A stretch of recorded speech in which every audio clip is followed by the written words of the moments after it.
Oke, bismillahirrahmanirrahim. Assalamualaikum warahmatullahi wabarakatuh. Pada video kali ini kita akan membicarakan tentang proklamasi kemerdekaan dan beberapa peristiwa yang terjadi sebelum peristiwa proklamasi kemerdekaan. Oke, pada pembicaraan kali ini kita akan bagi menjadi beberapa bagian. Yang pertama tentang pembentukan BPUPKI dan PPKI. Oke, terus bagian kedua kita akan bahas tentang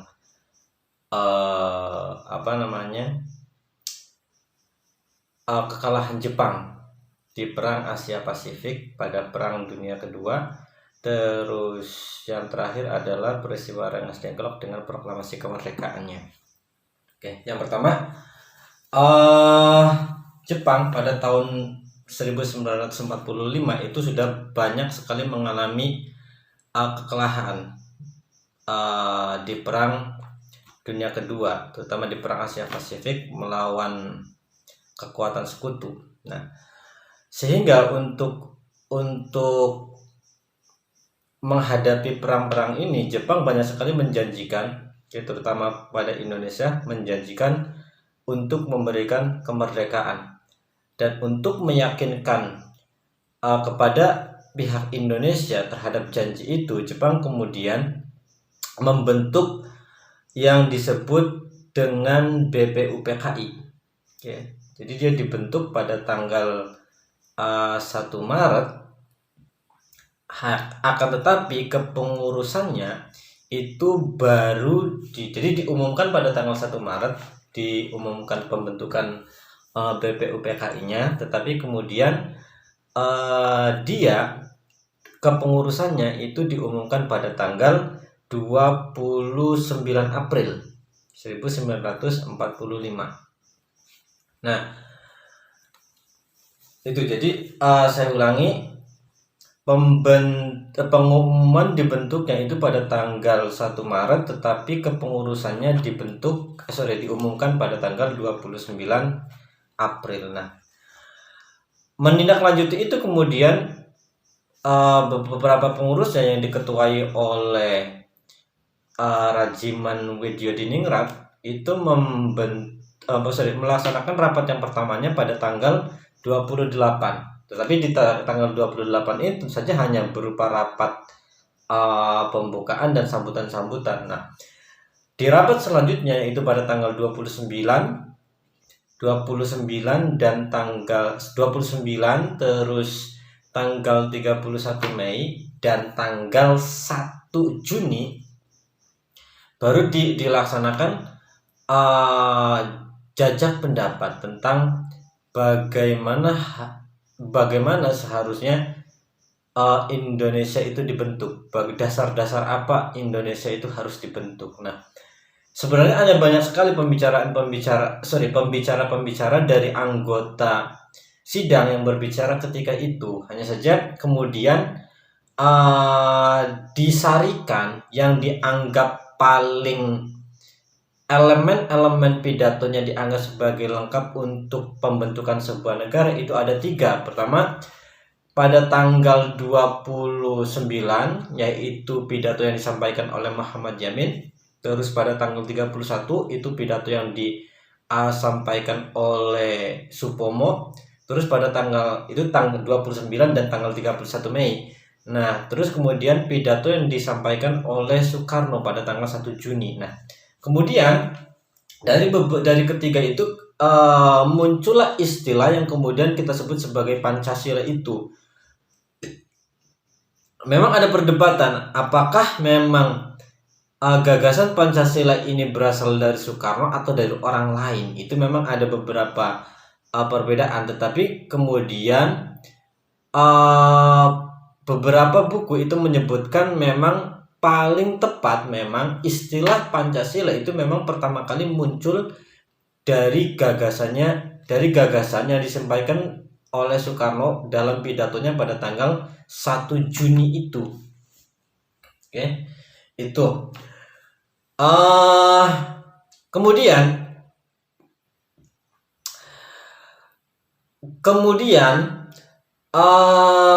pada tanggal 22 Juni, itu kemudian dibentuk, kemudian BPUPKI membentuk sebuah kelompok kecil, yang bertugas untuk menyaringkan dari hasil pidato-pidato itu. Dan kemudian pada tanggal 22 Juni 1945, kelompok kecil tadi itu menghasilkan sebuah rumusan, yang kita kenal sekarang sebagai Piagam Jakarta. Nah, Piagam Jakarta ini sebenarnya sama saja dengan Pancasila yang kita kenal sekarang. Berbeda hanya pada pada sila pertama. Jadi di dalam sila pertama itu ada pembuangan atau ada ada penghapusan 7 kata. 7 kata yang ada di sila pertama. Itu bedanya. Untuk yang kedua, ketiga, keempat, kelima itu tidak ada beda. Apa sih yang membedakan Piagam Jakarta dengan bunyi di dalam Pancasila yang ada sampai saat ini? Perbedaannya cuma pada kata, kalau yang sekarang kan ketuhanan yang Maha Esa. Nah, di dalam Piagam Jakarta itu berbunyi ketuhanan yang Maha Esa dengan kewajiban menjalankan syariat Islam bagi pemeluk-pemeluknya. Itu yang dihilangkan. Jadi ketika tanggal 22 Juni naskah Pancasila pada sila pertama itu berbunyi ketuhanan yang Maha Esa dengan kewajiban menjalankan syariat Islam bagi pemeluk-pemeluknya. Hanya bagian itu saja yang hilang. Itu pada tanggal 22 Juni. Kemudian beberapa hal terjadi begitu cepat di rentang tahun 1945 itu. Jepang kemudian banyak mengalami kekalahan dan lain sebagainya. Nah, di masa kekalahan itu sebenarnya ini nanti ada beberapa yang saya switch ya, plotnya saya pindahkan dari pembahasan A langsung ke B untuk supaya ceritanya nyambung. Nah, di tengah kekalahan Jepang itu kemudian Jepang, terutama setelah satu kotaknya itu dibom, yang dibom pertama itu adalah kota Hiroshima pada tanggal 6 Juni, pada 6 Agustus 1945, dan bom kedua itu dijatuhkan oleh Amerika, oleh sekutu pada tanggal 9 di kota Nagasaki. Nah, ketika di tengah-tengah tanda-tanda jelasnya kekalahan Jepang itu kemudian Jepang pada tanggal 7 pada tanggal 7 Agustus 1945 itu membentuk PPKI. Nah, dengan dibentuknya PPKI otomatis BPUPKI itu bubar. Nah, pembentukan ini, untuk mengukuhkan pembentukan ini kemudian Panglima Militer Jepang untuk Asia Tenggara itu Laksamana Terauchi. Terauchi ini kemudian dia memanggil perwakilan pemimpin Indonesia yang saat itu dipanggil adalah Soekarno, Hatta dengan Rajiman Widyodiningrat itu, sama dokter pribadinya Soekarno karena ketika itu Soekarno sedang sakit, itu bernama Soeharto. Jadi 3 orang ini diundang oleh Jepang, oleh Terauchi itu ke Dalat. Dalat itu Vietnam. Diundang ke sana pada tanggal 9 dan kemudian menemui Terauchi pada tanggal 12. Nah, disitulah kemudian terjadi pengukuhan kepengurusan PPKI. Oke. Nah, tanggal 14 Agustus 1945, oke, Soekarno pulang. Soekarno nyampe di Jakarta. Nah, nyampe di Jakarta dan 1 hari kemudian, oke, tanggal 15 itu Jepang, oke, secara resmi menyerah tanpa syarat kepada sekutu. Nah, hanya saja memang ini bedanya ya. Kalau sekarang kan kita informasi itu sangat gampang sekali. Misalnya satu peristiwa di negara mana itu bisa langsung diketahui di negara lain. Tetapi ketika itu kan akses internet tidak secepat sekarang. Akses informasi tidak secepat sekarang sehingga menyerahnya Jepang kepada sekutu itu tidak diketahui oleh orang-orang Indonesia. Hanya beberapa orang saja yang yang kalau mungkin sekarang istilahnya ngehack ya, menghack beberapa saluran dan akhirnya mendapatkan informasi itu.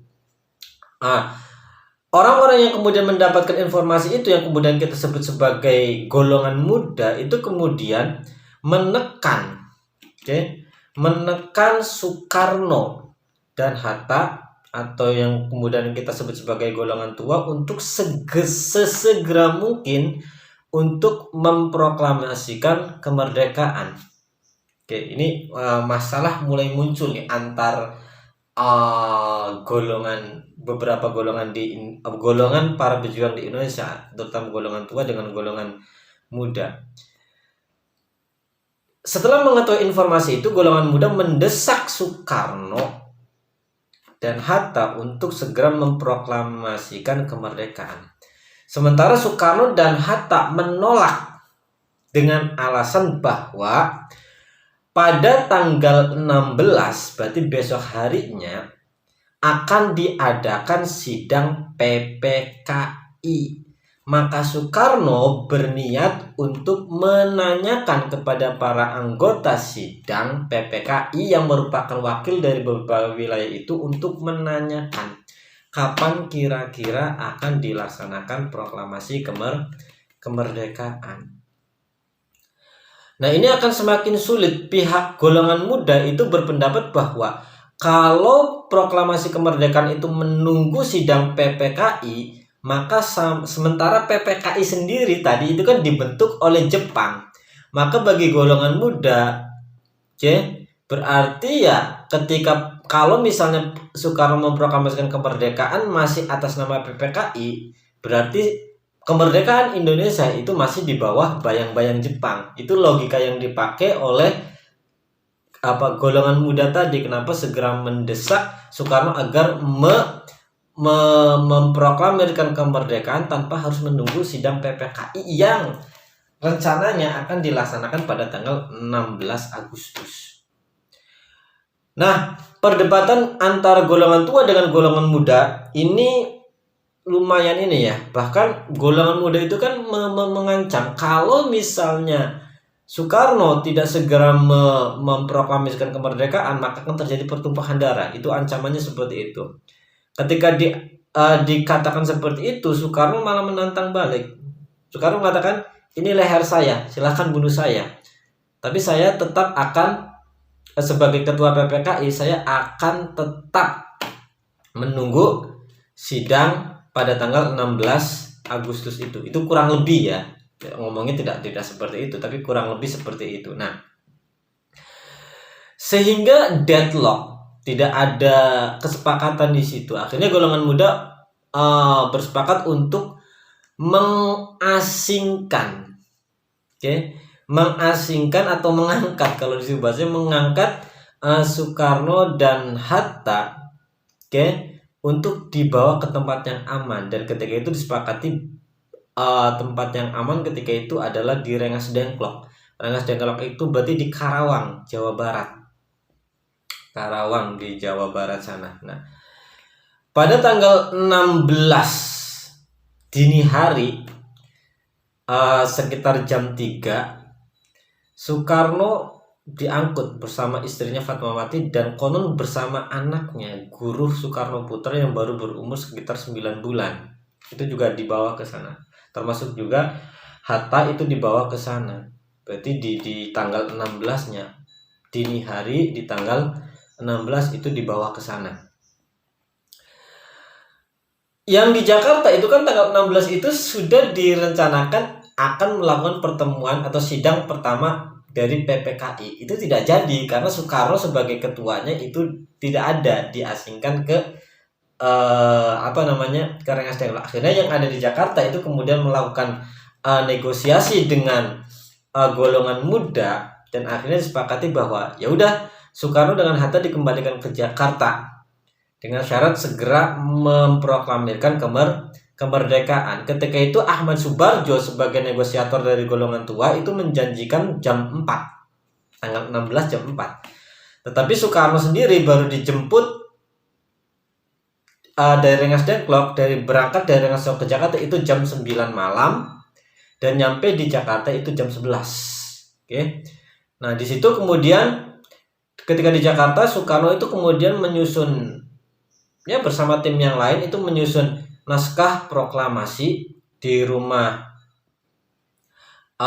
Maida, Laksamana Maida pada malam hari itu. Oke. Jadi naskahnya itu ditulis oleh Soekarno, ditulis tangan itu, terus naskah itu kemudian diketik ulang oleh Sayuti Melik. Nah, pagi harinya baru di tanggal 17 Agustus 1945 barulah itu diproklamasikan kemerdekaan. Nah, di dalam naskah kemerdekaan itu ada setidaknya tiga perubahan ya. Oke. Pertama adalah kata tempo diganti menjadi kata tempo. Kemudian yang kedua adalah kata wakil bangsa Indonesia diganti menjadi atas nama bangsa Indonesia wakilnya. Karena niat Soekarno itu adalah yang tanda tangan bukan hanya Soekarno dengan Hatta, tetapi perwakilan sekitar 30 orang itu akan diminta tanda tangani. Tetapi kemudian itu dirubah mencukupkan Soekarno-Hatta dengan atas nama bangsa Indonesia. Itu seperti itu. Perubahan yang ketiga itu di titi mangsa. Oke. Awalnya itu kan berarti Jakarta 17.805. Oke. Itu kemudian diganti menjadi Jakarta hari 17 bulannya tulisannya Boelan. Oke. Bulan 8 tahun 05. Nah, kenapa 05 bukan 45? 05 ini sebenarnya adalah kependekan dari 2605 atau 2605. Itu mengikuti penanggalan Sumera atau penanggalan tahun Jepang. Oke. Yang kalau dikonversikan itu setara dengan 1945. Jadi di naskah aslinya itu ya memang bukan 45 tetapi 05. Oke. Itu seperti itu. Nah, jadi secara resmi kemudian di tengah kekosongan itu, di tengah kekosongan kekuasaan karena Jepang baru saja menyerah kepada sekutu dan kemudian sekutu belum mengambil Indonesia dari tangan Jepang, Indonesia memproklamirkan kemerdekaan.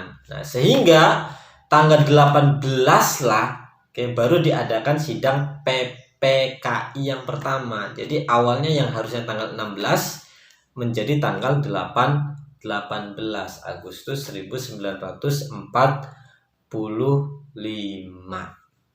Oke, itu kira-kira pembahasan sekitar ya proklamasi kemerdekaan dan peristiwa-peristiwa sebelum proklamasi kemerdekaan. Oke, silakan kita bisa berdiskusi. Oke, selanjutnya. Wallahul muwaffiq ila aqwamit thoriq. Wassalamualaikum warahmatullahi wabarakatuh.